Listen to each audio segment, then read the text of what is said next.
When Odysseus left the island of Calypso, he did not sail in a proud warship.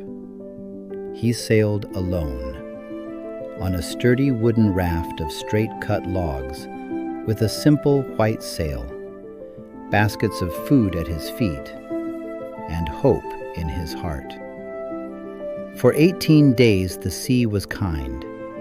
Guided by the stars and the memory of Ithaca, Odysseus held his course. At last, on the edge of the world he saw it, a dark line of distant land. Home felt closer than it had in years. But someone else saw him too. Far beneath the waves, in a palace of coral and stone, Poseidon, lord of the sea, noticed the small raft and the man upon it. His anger rose like a storm. "The other gods," he growled, "have helped the one who blinded my son, and they did not ask me." He lifted his great trident and struck the sea. The clear sky darkened. Winds roared from every side. Waves rose up like mountains, crashing down on the tiny raft. The mast bent, ropes snapped, the sail ripped like paper in the wind. Odysseus clung on, gasping in salt and foam. Better to have died before Troy, he thought, with my comrades and my armor, than to vanish nameless in the empty sea. A wave like a cliff fell upon him. The raft tore apart. Odysseus was thrown into the water. He sank, spun, fought his way back toward light and air. But the sea dragged him down again. Then, in the green darkness, a gentle hand lifted his head. The sea spirit Leucothea placed around him a light, shimmering veil that would keep him afloat, and told him to swim for the shore. Above him, the rage of Poseidon began to fade. Satisfied that he had struck his enemy once more, the Earthshaker left the surface and drove his chariot back to his deep, shadowed palace. Athena, who had always cared for Odysseus, softened the winds, smoothed the worst of the waves, and guided the currents toward a single coast. Exhausted, arms burning, lungs on fire, Odysseus at last saw rocks, sand, and the dark shapes of trees. He crawled out of the water, hands bleeding on the stones, and staggered inland. Among the trees he found a great pile of dry leaves, blown together by the wind. Like a tired animal seeking shelter, he burrowed into them for warmth, pulled the leaves over his head, and fell into a deep, dreamless sleep. The land that saved him was an island, home of the seafaring Phaeacians. They were ruled by King Alcinous and Queen Arete, just and wise, and famous for their kindness to strangers. That morning, their daughter Nausicaa went to the river with her maidservants to wash the family's clothes. When the work was done, the girls began to play with a ball on the grass near the shore. Athena was watching.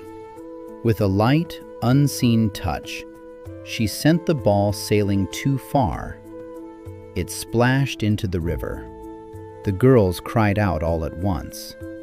Their shout reached the hollow of trees where Odysseus slept under the leaves.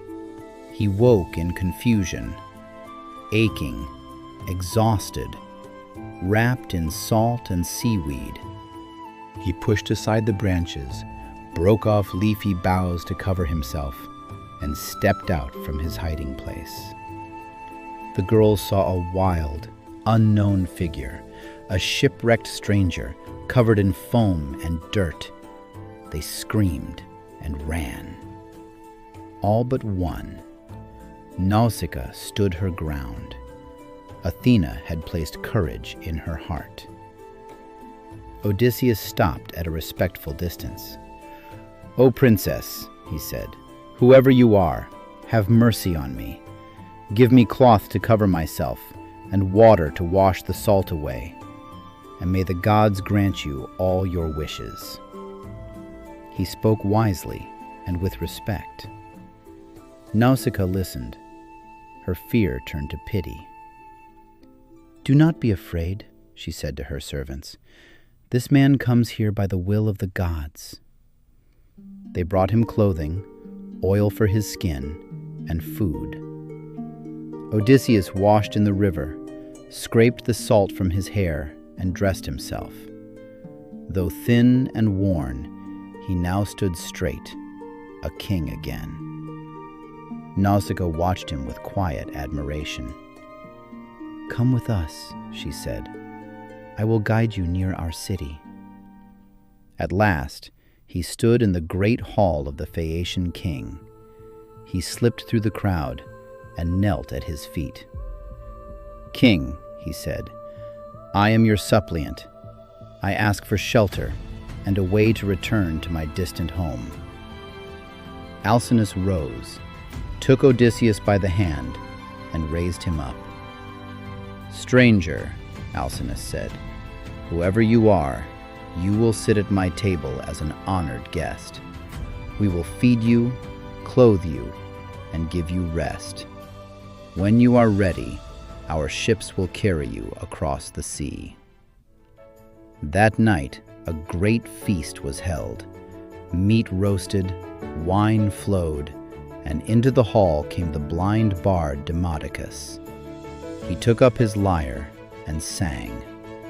He sang of Troy, of warriors in shining armor, of a wooden horse, and of a clever man whose mind had won the war.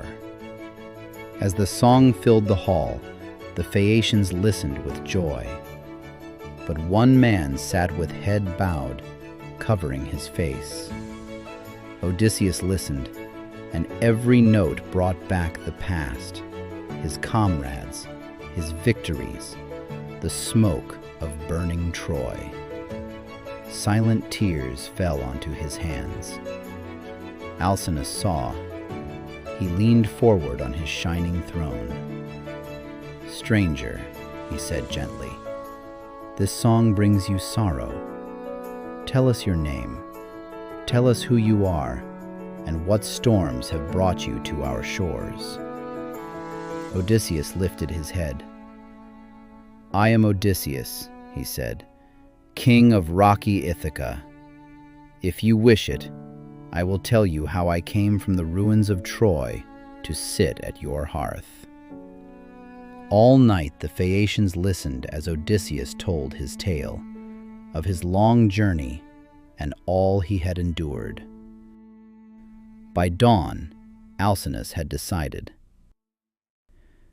"You have suffered much," he said, "but the sea shall trouble you no more. We will send you home." They loaded a swift Phaeacian ship with gifts, bronze and gold, fine robes and treasure, and made a soft bed for Odysseus in the hollow of the stern. He lay down, and for the first time in a very long while, he slept without fear. The ship moved as if it knew the way. By early dawn, a rocky coastline came into view. Harbors and cliffs Odysseus knew by heart, though his eyes were still closed. Still sleeping, he breathed the air of his own homeland. The sailors lifted him gently, carried him to the shore, and laid him on the sand under the rising light. Beside him they set his treasures, untouched. Then they turned their ship and slipped back into the open sea. When Odysseus woke, he would wake on Ithaca,